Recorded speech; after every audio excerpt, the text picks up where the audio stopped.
no proof anyone could hear. And our hearts are half full, so we barely understand. No, we are not afraid. Although we know that's much to fear. We were moving mountains long before we know we could. And there can be miracles when you believe. Though hope is big, it's hard to keep.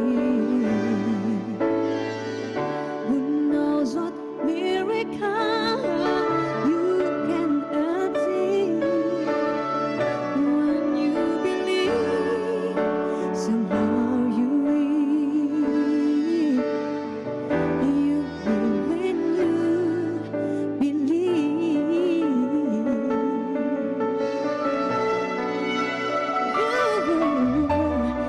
In this time of fear, my heart's often frozen full. Love seems like it's a humble by, swiftly run away.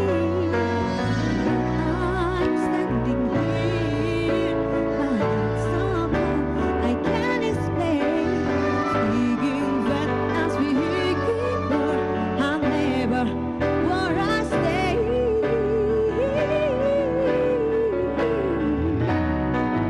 There can be miracles when you believe.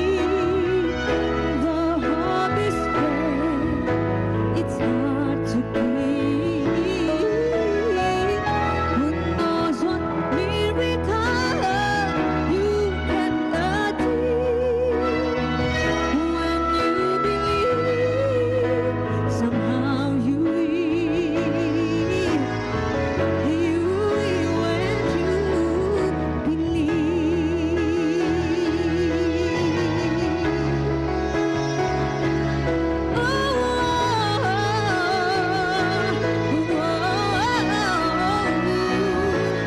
They don't always happen when you ask. And it's easy to give in to your feelings. But when you're blinded by your fear, can see your ways to align. Tower of steel, resilient voice, says love is very dear.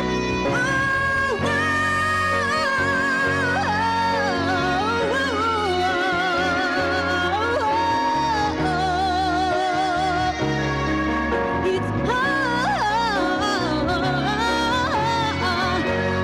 Who knows what miracle you can achieve when you believe? Somehow you will. Somehow you will. You will when you believe. You will when you believe.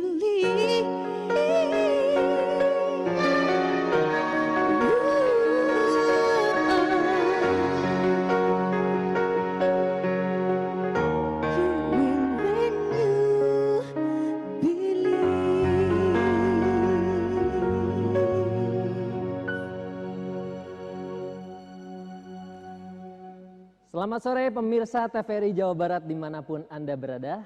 Senang sekali saya Felix Sakso dapat menemani Anda selama 1 jam ke depan dalam program terbaru TVRI Jawa Barat yaitu Kita Juga Bisa. Program ini akan mengemas dan menayangkan berbagai kisah inspiratif dari para narasumber yang memiliki prestasi di balik keterbatasan mereka. Pemirsa, telah kita buka tadi oleh Firsa, sang penyanyi yang multi talenta dan luar biasanya beliau hadir di sini bersama kita. Sebelum saya berbincang lebih jauh bersama Firsa, mari kita saksikan cuplikan berikut ini.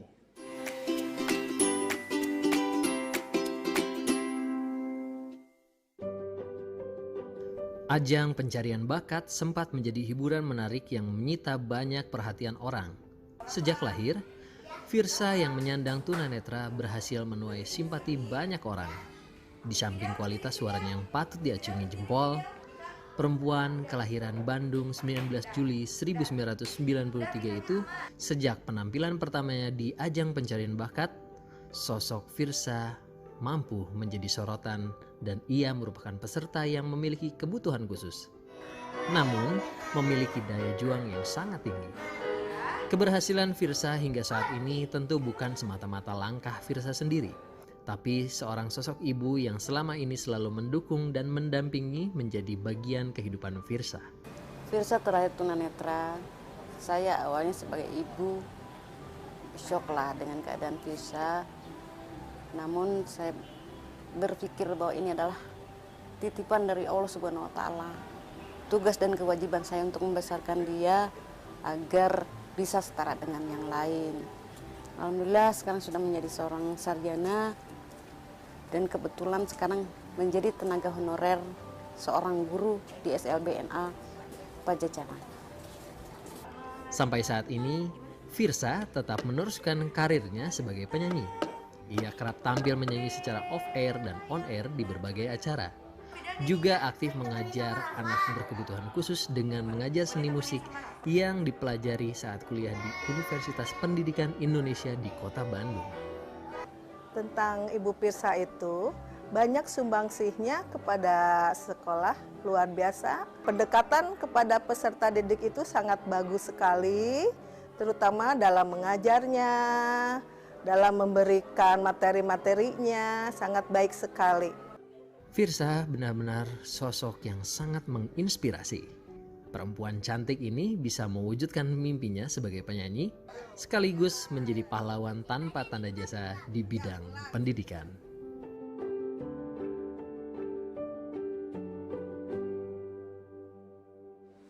Baik pemirsa, tadi telah kita saksikan bersama cuplikan tentang sedikit dari narasumber kita yaitu Firsa. Dan sekarang kita sudah bersama narasumber dan ibunya Firsa nih. Apa kabar Ibu? Baik. Firsa apa kabar? Alhamdulillah baik. Alhamdulillah baik. Jadi Firsa nih sekarang kegiatannya apa sih? Kegiatan selain mengisi acara itu saya mengajar di salah satu sekolah ya, yaitu sekolah SLBNA Pajajaran Kota Bandung. Tapi statusnya masih guru honorer ya, belum jadi pegawai negeri. Oh gitu. Ya mudah-mudahan habis acara gini dilihat Bu. Ya, Amin ya, mudah-mudahan ada yang lihat. diangkat jadi pegawai. Amin, itu yang saya harapkan. Baik Ibu, bisa cerita nggak sih Bu tentang Firsa ini gimana sih? Ini ceritanya panjang sih kalau Iya. cerita ya. Tapi kalau dari awal Singkatnya perjuangan gitu, udah gimana ya? Jadi untuk karena Firsa dari lahir tunanetranya, akhirnya saya seorang mama ya harus bagaimana supaya Firsa bisa setara dengan yang lain, gitu. Yang akhirnya apapun saya lakukan untuk anaknya. Yang pada saat itu Firsa kelas 3 sekolah di STB yang sekarang dia mengajar. Di STB Pajajaran kelas 3. Nah, kebetulan pas Firsa mau naik ke kelas 4 ada program inklusi dari pemerintah. Iya. Yang akhirnya Firsa seluruh Indonesia yang goal tesnya Firsa. Wah luar biasa. Kebetulan program inklusi yang dinaungi oleh PBB ya, UNESCO langsung khususnya PBB. ya. Gitu. Dari kelas 3 masuk sekolah Tunas Harapan Cijera, dari kelas 4 sampai kelas 6, dari SMP 47, SMA-nya SMA 6 Bandung. Alhamdulillah kuliahnya di UPI juga, sekarang sudah lulus dan sekarang mengajar. Waktu itu Gitu. UPI-nya jurusan apa Ibu? Musik. Oh jurusan ya. musik. Oh luar biasa. Berarti sekarang juga selain menyanyi atau misalnya manggung-manggung, Iya. Firsa pun sekarang mengajar. Mengajar. Nah, coba saya mau tahu nih ceritanya dari Firsa, gimana sih waktu itu punya pemikiran bahwa aku mau jadi guru gitu, pengajar gitu, tenaga pengajar. Karena dulu saya terinspirasi oleh salah seorang guru yang yang kenapa saya kepengen jadi guru tuh karena dulu ada salah satu guru yang menginspirasi saya. Aku mau dari kecil ya, kira-kira sekitar kelas 4 SD. Aku nanti kalau udah besar mau jadi kayak ibu itu ya, gitu. Terus saya bilang, "Mah, aku nanti cita-cita mau jadi guru. Tapi guru apa? Tapi aku mah pengen guru musik aja deh," katanya gitu. Satu itu. Terus yang kedua, walaupun saya dalam keterbatasan, tapi setidaknya saya ingin sekali menjadi sesuatu yang bisa bermanfaat atau berguna untuk orang lain, terutama bagi agama, nusa dan bangsa. Luar biasa. Amin. Semangatnya itu ya Bu ya, nggak pernah padam berarti dari Firsa ya. Harus selalu semangat. Selain dari Firsa pastinya ibunya pun mendukung, betul ya Bu ya? Dukungan dari mama penting banget. Oh iya betul. Dan karena mama juga yang menyuruh, udah jadi guru aja, udah jadi guru aja. Ya benar. Karena pasti ibu selalu pengen yang terbaik untuk anaknya ya. Selama saya mampu dan bisa. Iya. Dan harus bisa. Nah, gitu ya. Sesuai kemampuan lah. Baik. Ibu, sekarang saya mau tanya ya Bu. Namanya kita pasti punya keterbatasan. Iya.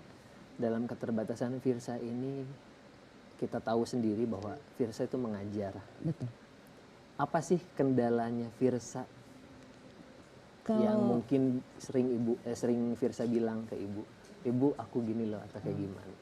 Kalau mengajar kayaknya karena di lingkungan tunanetra itu sendiri ya, di SLB. Jadi menurut saya kesulitannya tidak ada, hanya sedikit lah karena OM ya, kalau di tunanetra ada OM, orientasi mobilitas.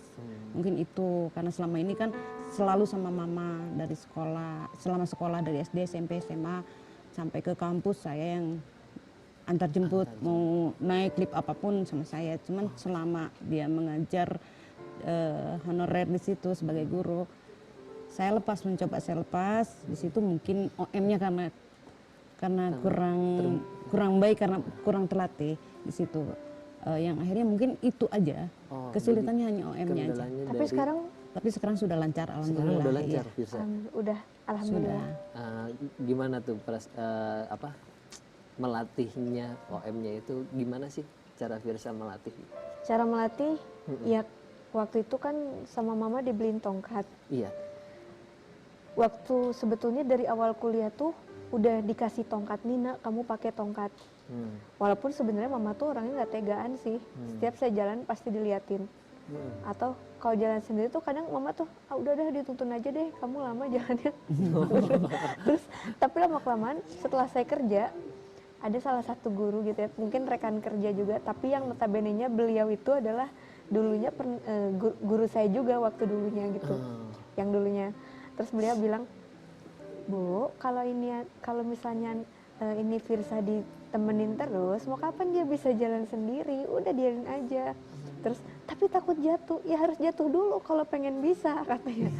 Akhirnya dari situ mencoba untuk akhirnya jalan pakai tongkat. Pertamanya emang takut, terus sama kelamaan udah biasa sih. Pertamanya ngalamin dulu yang namanya jatuh di solokan. Oh, pernah jatuh di solokan? Iya, pas pulang, "Mah, kaki aku lecet." "Oh ya udah nggak apa-apa," katanya. Ibu berusaha tangguh ya dengar kayak gitu. Iya. Padahal Harus kuat. nggak tahu kayaknya hatinya gimana. Aduh, anak aku. Iya. Tapi betul ya, memang semangat itu nggak bisa dipatahin ya kan, kalau misalnya kita ada niat. Iya, Niat Firsa ini luar biasa ya Bu ya. Nah Bu, saya juga mau tanya, di saat Ibu mengetahui bahwa Firsa memiliki kekurangan tersebut, apa yang jadi tindakan Ibu terhadap mungkin dokter atau kayak gimana? Saya berusaha, walaupun awalnya kaget sih ya, itu otomatis semua para ibu pasti seperti itu. Kaget, cuman saya berusaha berobat juga.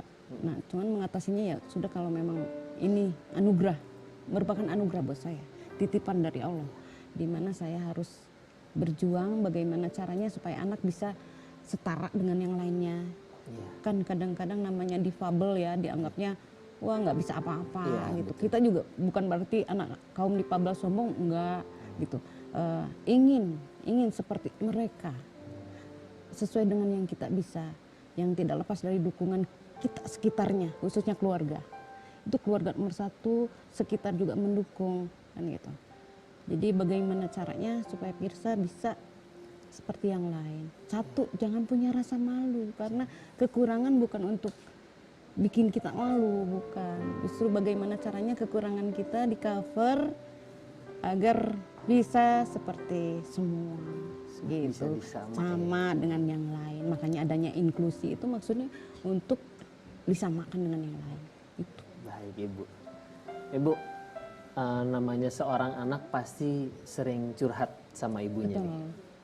Mungkin ada nggak sih yang sekarang jadi impian Firsa yang diceritakan Firsa ke ibu? Aduh, cita-citanya ini tinggi banget. Ya. Dari kecil dia pengen ketemu Stevie Wonder katanya. Stevie Wonder. Iya. Pengen ketemu, ya Allah, mudah-mudahan dipertemukan gitu kan. Tapi mungkin sampai sekarang belum kesampaian. Ya Fir ya. Iya. Ya pengen juga sih kayak ngikutin audisi yang karena di Indonesia sudah nggak bisa ya karena Firsa sudah peringkat ketiga di situ. Jadi harus tingkat Asia apa keluar. Pengen sih, cuman ya butuh dukungan dari semuanya. Mudah-mudahan ada yang mendukung. Pasti ada yang mendukung pasti. Yang penting kita sama-sama berdoa dan berusaha ya Bu. Iya. Ya. Ibu, harapan Ibu untuk Firsa nih apa? Harapan saya yang pertama solehah ya. Nah, amin. Yang penting anak saya solehah. Kita berjuang mengenai rezekimu sudah Allah yang ngatur. Selama kita berusaha, selama kita punya semangat, jalani hidup, selama ada kesempatan, kita harus terus maju. Itu aja. Harapan saya Firsa yang pertama solehah aja deh. Itu solehah, baik, berjalan sesuai dengan seiring waktu aja. Luar biasa. Kadang gini, kalau setiap saya mau berangkat kerja, salaman, kalau misalnya lagi itu terbesit saya emang sih kalau saya diantar-antar mama gitu ya, terus udahnya pernah sekali waktu saya salaman cium tangan orang tua, itu pasti kan. Pernah sekali waktu orang tua pasti bilang, "Nak, kamu jangan lupa sholat ya." Itu terus kadang kalau siang tuh makan siang, pas jamnya makan siang mama tuh suka telepon, "Nah, kamu udah sholat atau belum? Kamu udah makan atau belum?" Iya Ma. Kalau anak sendiri kan pasti mikir, iya Allah ini orang tua kenapa ya ngeliatin gini. Padahal kan aku kan lagi ini. Tapi di setelah waktu dulu banget saya sempat berpikiran seperti itu. Tapi sekarang setelah saya merasakan jadi, walaupun saya belum nikah, belum punya anak ya, tapi saya punya anak didik, oh ternyata jadi guru aja susahnya luar biasa, apalagi perjuangan seorang ibu yang notabene-nya 24 jam non-stop harus ngerawat anak-anak gitu ya.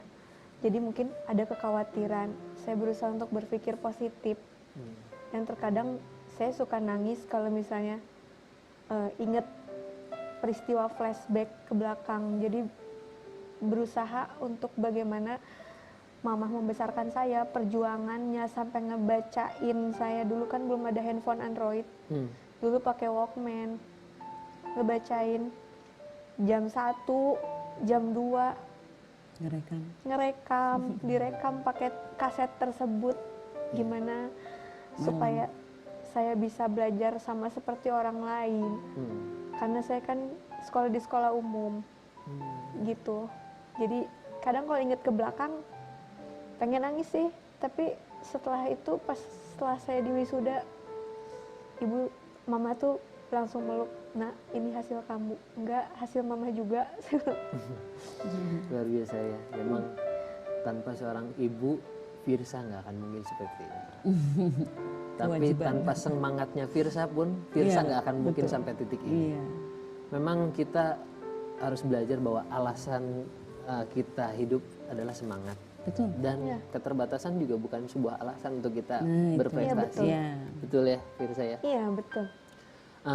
Firsa, selama jadi tenaga pengajar, jadi guru, ada nggak sih ibaratnya murid yang mengidolakan Firsa? Yang pendapatnya orang-orang, tapi orang-orang sih mama saya sendiri aja, tanyanya sama mama deh. Oh gitu. Coba tanya sama ibu nih sekarang. Iya ada. Pada saat itu saya ikut ke sana ada acara, terus ditanya muridnya siapa yang ditanya? Ismi waktu itu. Isti waktu itu. Isti ibu gurunya siapa yang paling Isti sukai? Bu Pirsa katanya gitu, sama siapa? Mika. Sama Mika juga. Mika siapa? Aku punya Bu Pirsa sampai rebutan. Gitu. Sampai rebutan ya. Rebutan. Sampai sekarang anak itu saya yang pegang. Kalau ini yang untuk Mika ya, gitu ya. Itu Jadi tiap hari ngajar apa tuh sama Mika itu? Mika itu jadi jujur, saya pertamanya ini tanda tanya, kenapa anak ini bisa begini, gitu ya? Karena anaknya pertama itu dia hiperaktif, nggak mau diem. Dia walaupun dia tunanetra, rasa ingin tahunya tinggi. Sampai dia nggak sengaja dia mecahin pas bunga apa gitu. Terus setelah itu saya tanya, Mika sudah tahu kalau itu pecah? Udah Bu, tahu itu tidak bagus. Iya Bu. Terus kenapa Mika lakukan? Abis pengen Bu katanya. Terus setelah itu, setelah dia bilang, no itu tidak bagus. Dia selalu bertanya apa yang menurut dia asing, gitu ya. Saya berusaha menjelaskan gitu ya, walaupun ya Allah, saya harus bagaimana menjelaskan sama anak ini. Kesel juga Terus, ya. gitu ya, ini gimana nih, harus diuji kesabaran juga ini ya. Udah gitu tangannya nggak mau diem. Kalau ya kan kalau tunanetra itu macam-macam ya, tangannya ada yang begini-begini kan. Terus setelah itu apa ini gitu ya. Terus ketika belajar, Mika tangannya diem, tidak boleh pegang-pegang. Setelah itu langsung awalnya anaknya oh ya marah gitu, wah, terus bukunya dilempar sama dia. Kalau dia sudah bosan, alat tulisnya dilempar sama dia. Terus oh ya oke, lakukan terus, lanjutkan. Terus setelah itu langsung, Bu, Mika mau tertib Bu. Pernah sewaktu dia tidak tertib, saya tinggal pergi karena saya ingin kasih pelajaran. Terus saya kebetulan saya di kelas itu guru ada 2 orang kan, saya sama teman saya. Saya bilang, ayo kita pergi, biarkan anak itu sendiri, biar dia tahu kalau sendiri itu tidak enak. Kan nyuruh teman-temannya pergi. Setelah itu pergi, dia manggil, cari-cari saya, Bu, di mana Bu? Saya kan lama-lama nggak tega juga. Iya. Akhirnya udah, itu perjuangan saya sampai akhirnya hiperaktifnya sudah berhenti, alhamdulillah. Anaknya sudah yang tadinya konsentrasi cuma 5 menit, 10 menit udah berdiri. Sekarang alhamdulillah udah bisa berjam-jam. Wah, luar biasa. Perjuangan saya. Sangat inspiratif sekali ya. Cerita dari Firsa, cerita dari Bu Ace. Mudah-mudahan bisa menjadi inspirasi bagi pemirsa yang nonton. Amin. Kita juga bisa nih Bu Amin. ya. Iya. Ya Firsa ya. Iya. Baik pemirsa, tadi sudah kita dengar bagaimana cerita inspiratif dari Firsa beserta Ibu. Dan nanti kita akan berbincang lagi dengan narasumber lainnya. Jangan kemana-mana, tetap di Kita Juga Bisa, Anda pun pasti bisa. Kita juga bisa.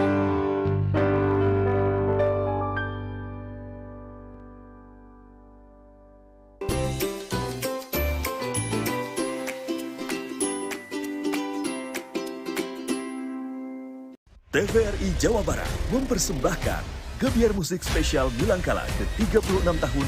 TVRI Jawa Barat menghadirkan artis-artis nasional. Saksikan dan ramaikan hari Sabtu 11 Maret 2023 pukul 20 waktu Indonesia Barat langsung dari halaman TVRI Jawa Barat. 36 tahun TVRI Jawa Barat, kolaborasi meraih prestasi.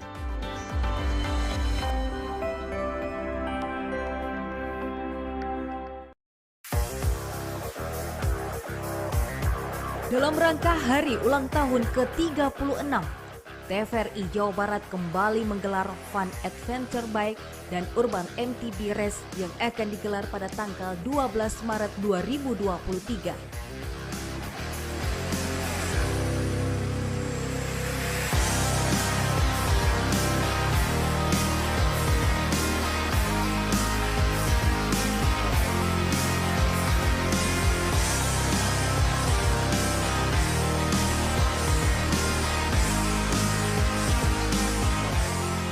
Ayo, segera daftarkan diri Anda dan rebut berbagai hadiahnya.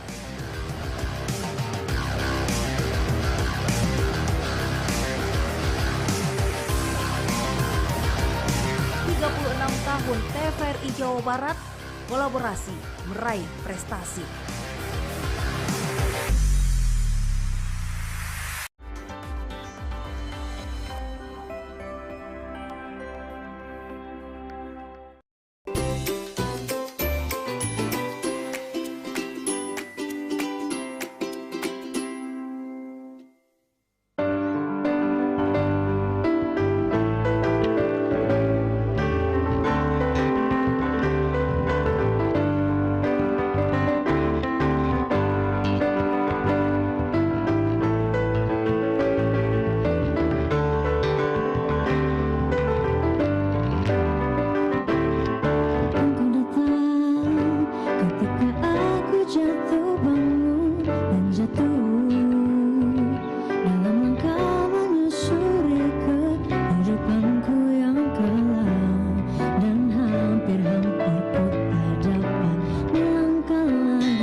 Sejak berusia 31 tahun atau tepatnya pada 1999, Dian Syarif harus menerima kenyataan bahwa dirinya mengidap lupus. Kategori lupus yang diderita menurut Dian Syarif adalah lupus sedang karena menyerang darah dan sendi. Tetapi menjadi lupus berat ketika efek samping dari terapinya mengenai akses otak dan kehilangan penglihatan. Sebagai salah satu bentuk empati dan rasa berbagi Dian Syarif kepada para penderita lupus, pada tahun 2003, Dian Syarif mendirikan Syamsi Duha Foundation atau SDF. sebuah organisasi yang bergerak di berbagai bidang kreativitas dan inovasi di bidang kesehatan, khususnya untuk penderita lupus.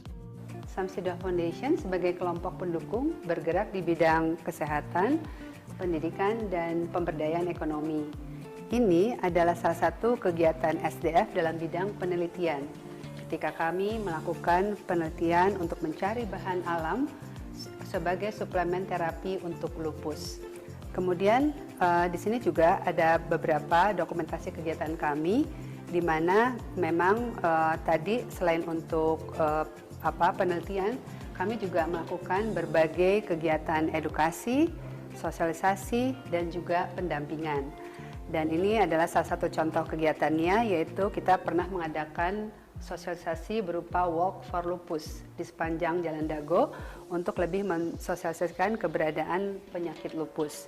Kemudian Kiprah SDF juga selain nasional juga ke internasional, di mana kami pernah mempresentasikan abstrak kami itu di Vancouver dan kemudian juga memperkenalkan karya-karya kami yang berupa buku di sana. Memang setiap tahun SDF punya target untuk meluncurkan karya yang bisa dibagikan ke masyarakat. Misalnya berupa buku, CD, DVD, bahkan aplikasi online yang diharapkan bisa diakses dengan mudah oleh para penderita lupus secara gratis. Budian itu orangnya luar biasa, sangat kreatif, energik, dan selalu punya ide-ide yang menurut saya out of the box. Karena selama saya menjadi relawan di Samsi Duha Foundation ini, banyak sekali justru saya belajar dari beliau bagaimana dengan kondisinya tetap bisa semangat, tetap bisa menginspirasi banyak orang.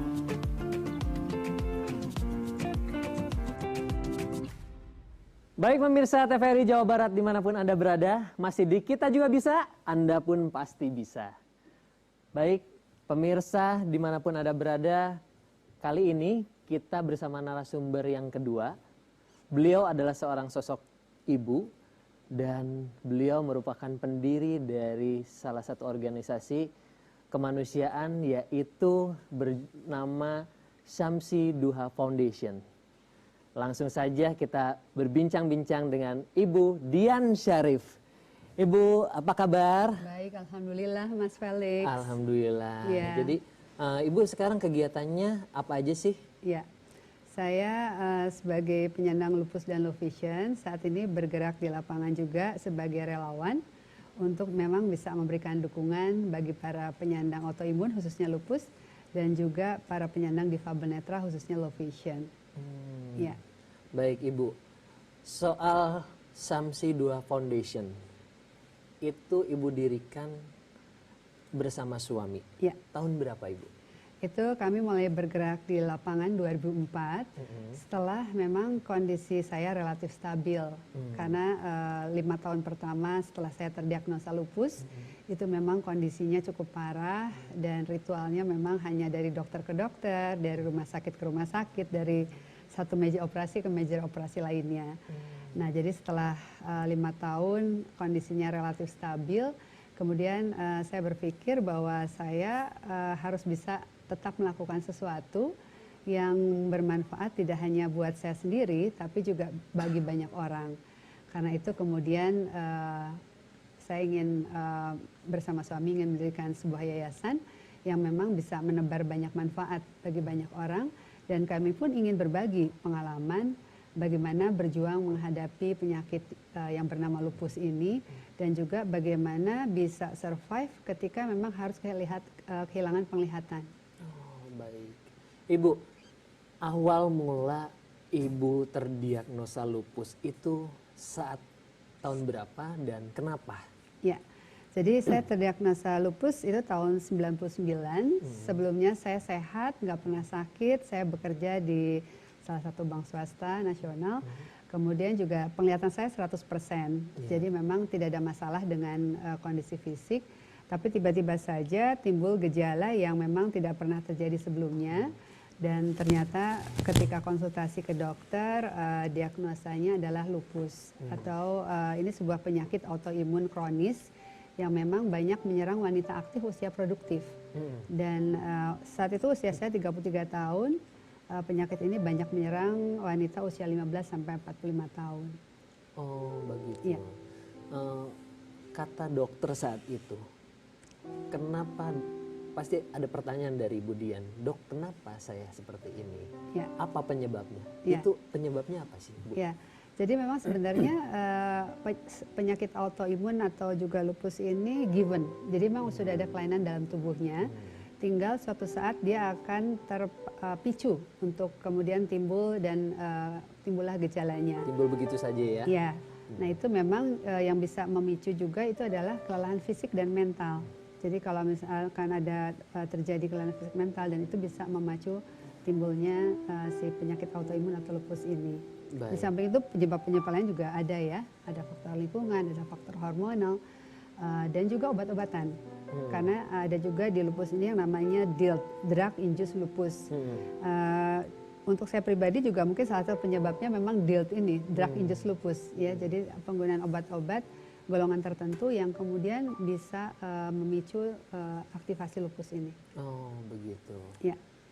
Berbarengan dengan terkena lupus, Ibu saat itu penglihatannya menjadi kabur, betul? Sebenarnya yang terjadi adalah lupus dulu, kemudian saya diterapi dengan obat-obat yang memang standar terapi lupus, tapi dengan dosis yang cukup tinggi, sehingga kemudian terjadilah efek samping. Nah, efek samping ini yang kemudian menimbulkan kerusakan di saraf penglihatan saya, karena waktu itu terjadi abses otak.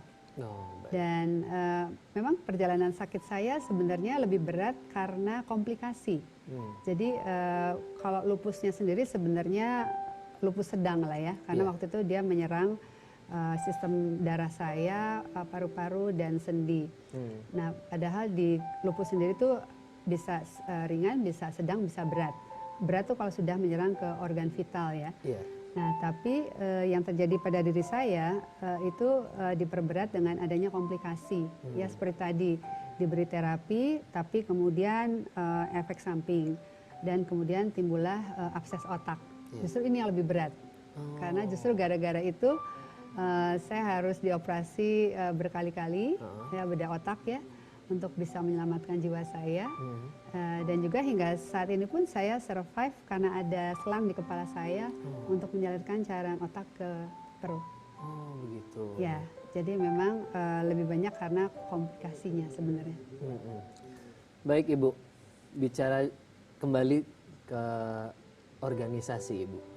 Setiap harinya pastinya ada yang namanya kita berkegiatan.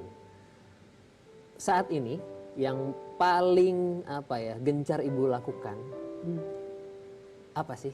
Kegiatan apa sih? Iya. Jadi mungkin kita bisa bercermin juga kemarin ketika pandemi ya, Mas Felix ya. Jadi waktu pandemi 2020, 21 sampailah 22 ya, itu Samsidul Foundation atau SDF itu lebih banyak bergerak juga di lapangan sebagai relawan ya, relawan Indonesia Sadar Prokes. Dan juga kita benar-benar mencoba memfasilitasi para penyandang autoimun atau lupus ini untuk bisa tetap dapat akses obat. Karena waktu itu kan terjadi kelangkaan obat dan juga nggak bisa ke rumah sakit, konsultasi juga nggak bisa langsung dengan dokter ya, harus jarak jauh. Nah jadi praktis 2020-2021 itu kita lebih banyak bergerak sebagai relawan untuk mengatasi dampak dari pandemi terhadap para penyandang autoimun atau lupus. Setelah pandemi sekarang kita udah masuk ke era endemi ya. Jadi kita sekarang udah bergerak masuk ke pendidikan. Jadi SDF sendiri selama ini sudah bergerak untuk memberikan beasiswa bagi para pelajar, mahasiswa umum maupun yang khusus bagi para penyandang autoimun dan difabel netra. Nah, sekarang kita juga sejak 2022 kita juga bergerak di lapangan dengan satu gerakan yang namanya GESID, Gerakan Sejuta Siswa Digital Indonesia, bersama educourse.id ya. Karena kita tahu bahwa sekarang kita masuk era digital dan kita berpikir bahwa anak Indonesia juga nggak boleh kalah bersaing dengan anak-anak di luar negeri. Dan anak-anak Indonesia juga harus mampu bisa bikin aplikasi, bisa bikin semua produk digital ya, tidak hanya sebagai pengguna tapi juga kreator. Nah, berdasarkan itu kita juga memberikan pelatihan coding ya bagi para siswa tadi gratis. Kita mulai di Bandung, Jawa Barat ini dengan 5 sekolah dan juga 1 program unggulan khusus bagi para difabel netra.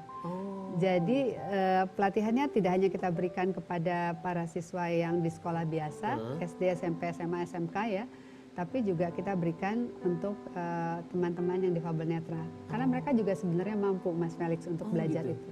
Jadi belajar pemrogramming ya, kalau misalnya programming gitu, mereka mampu bisa. Ternyata luar biasa. Ya. Apa sih metode Ini yang sesuai dengan acara kita? Iya, kita juga bisa ya, benar luar biasa.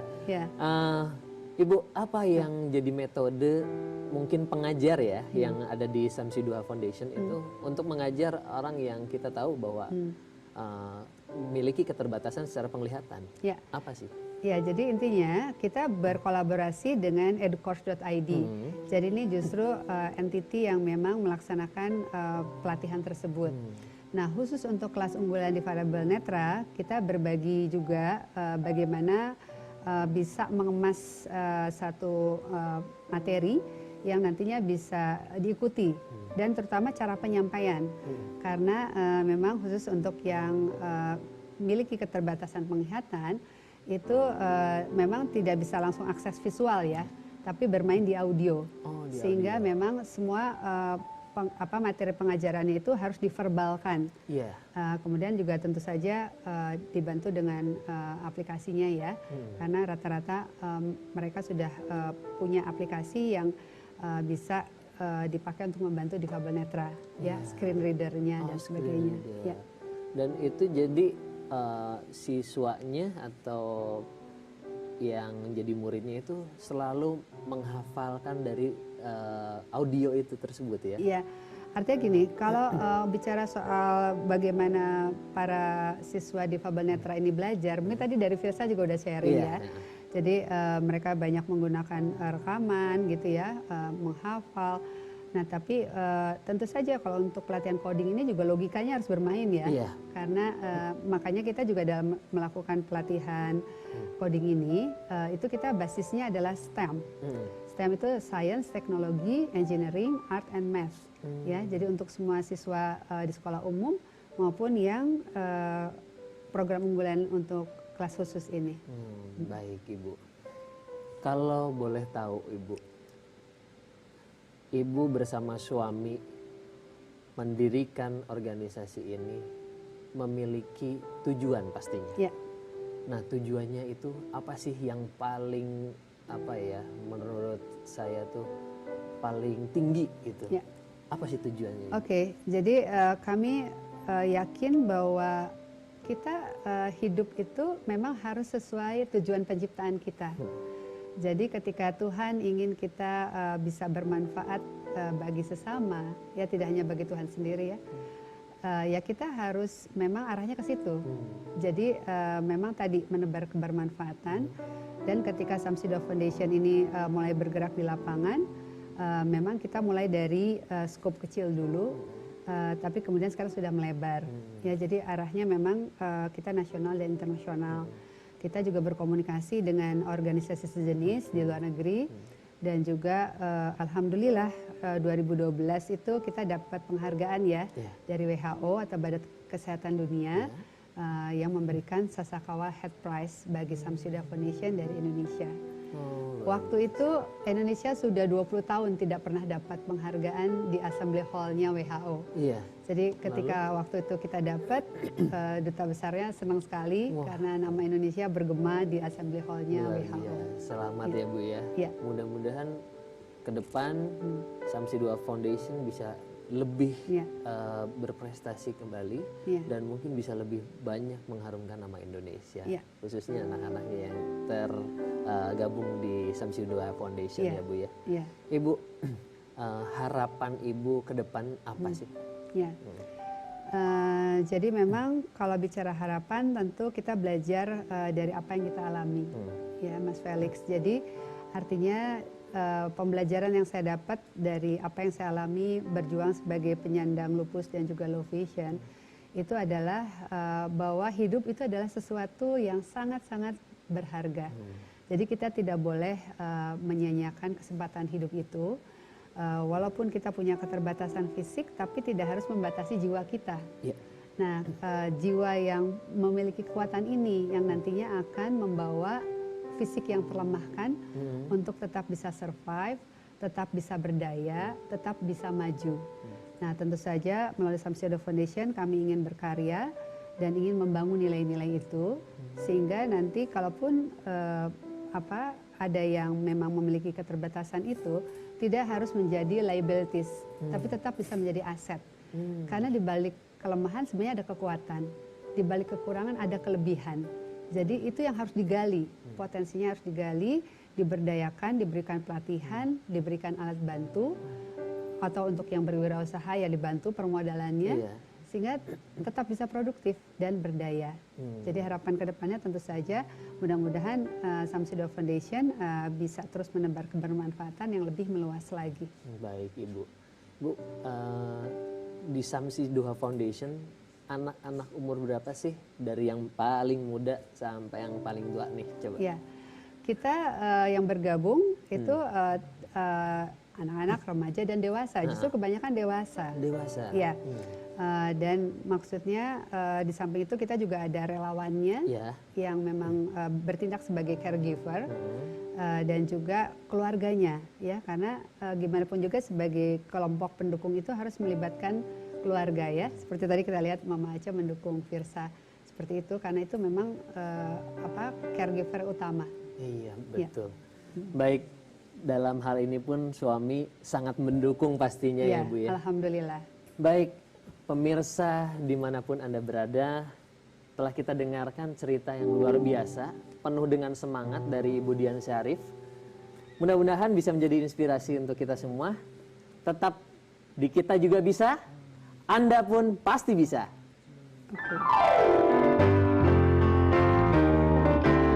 Kita juga bisa.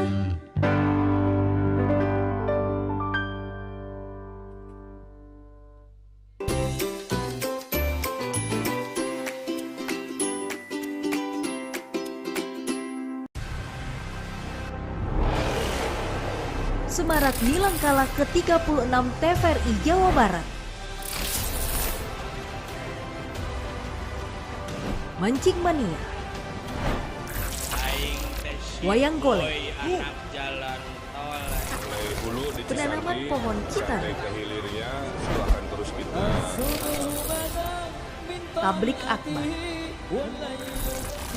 Forum grup diskusi film. Gebiar musik, Funbike dan NTB Race, bakti sosial, donor darah, dan fun aerobik.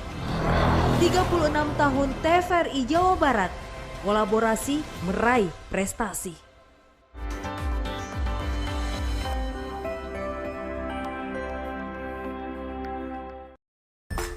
Fresh and fun. Sehat dan bugar sambil bergoyang. Ikuti senam aerobik dalam rangka menyemarakan hari jadi ke-36 tahun TVRI Stasiun Jawa Barat. Minggu 12 Maret 2023, pukul 8.00 waktu Indonesia Barat, tempat halaman TVRI Stasiun Jawa Barat. Biaya pendaftaran Rp25.000.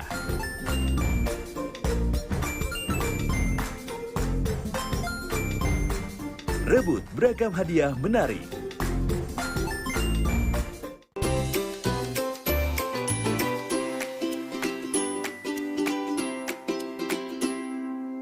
Pemirsa Kita Juga Bisa, luar biasa tadi kita telah mendengar semua kisah-kisah inspiratif dari Firsa dan Ibu Dian Syarif. Mudah-mudahan bisa menjadi inspirasi dan motivasi untuk kita semua. Terakhir penutup, inilah penampilan dari Firsa. Daya cinta, daya cinta, daya cinta,